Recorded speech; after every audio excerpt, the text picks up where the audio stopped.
అందరికీ నమస్కారం అండి. Welcome back to my channel. ఈరోజు నేను సాంబార్ చేశాను. చూసారా సాంబార్ ఎంత బాగా వచ్చిందో.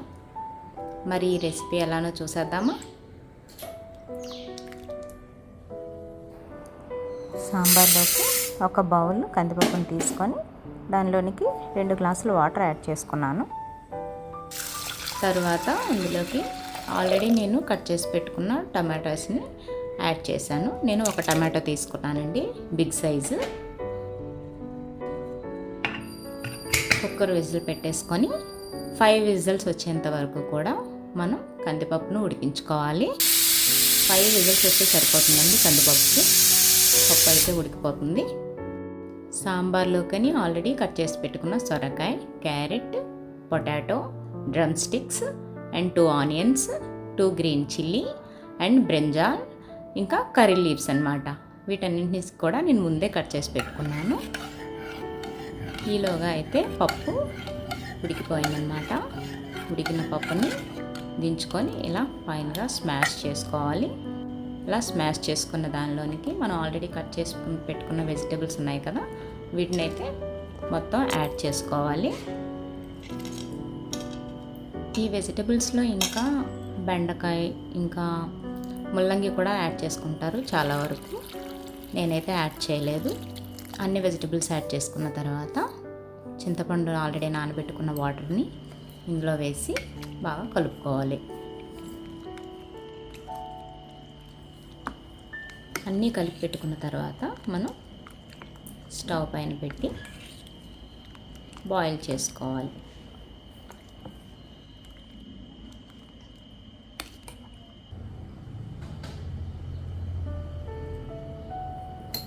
ఇలా బాయిల్ చేసుకునేటప్పుడు ముందుగా కొంచెం పసుపు, 2 టీ స్పూన్ల కారం, ఇంకా 1 స్పూన్ సాల్ట్ అనేది మనం రుచికి సరిపడా వేసుకోవచ్చు. మేము కొంచెం సాల్ట్ తక్కువగా తింటాం కాబట్టి నేను తక్కువగా వేసుకున్నాను. ఇవన్నీ వేసుకున్న తర్వాత వీటిని బాగా మిక్స్ చేసుకోవాలి. కారం వాటర్లో వేయటం వలన కొంచెం ముద్దలా అయిపోతుంది కదా, కొంచెం టైం పడుతుంది అన్నమాట దాంట్లో డిజాల్వ్ అవ్వడానికి. సాంబార్ ఇలా మరుగుతూ ఉండేటప్పుడు పైకి ఇలా కొంచెం కొంచెం ఫోమ్లా వస్తుంది. కానీ స్టార్టింగ్లో కొంచెం మీడియం ఫ్లేమ్లో పెట్టి మనం సాంబార్ మరిగించుకోవాలి. ఎందుకంటే అన్ని వెజిటబుల్స్ కుక్ అవ్వడానికి కొంచెం టైం పడుతుంది. వెజిటబుల్స్ ఇలా డైరెక్ట్గా కాకుండా మనం ముందుగా వాటిని కొంచెం ఆయిల్లో జస్ట్ వేయించుకొని అలా కూడా మనం సాంబార్లో యాడ్ చేసుకోవచ్చు. ఇలా సాంబార్ మరిగిన తర్వాత ఇంకా లాస్ట్ ఒక 10 మినిట్స్ ఉంటుందనగా మనం సాంబార్ పౌడర్ని అయితే యాడ్ చేసుకోవాలి. సాంబార్ పౌడర్ ఎప్పుడైనా సరే మనం చారు మరిగింది అని ముందు మాత్రమే యాడ్ చేసుకోవాలి. ఫస్ట్ అయితే యాడ్ చేసుకోకూడదు, ఎందుకంటే సాంబార్ ఫ్లేవర్ అనేది పోతుందన్నమాట. నేను 1 స్పూన్ సాంబార్ పౌడర్ అయితే యాడ్ చేసుకున్నాను.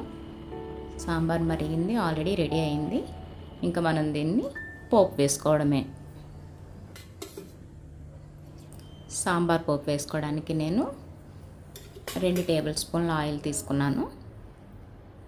తర్వాత మినపప్పు, ఆవాలు, జీలకర్ర,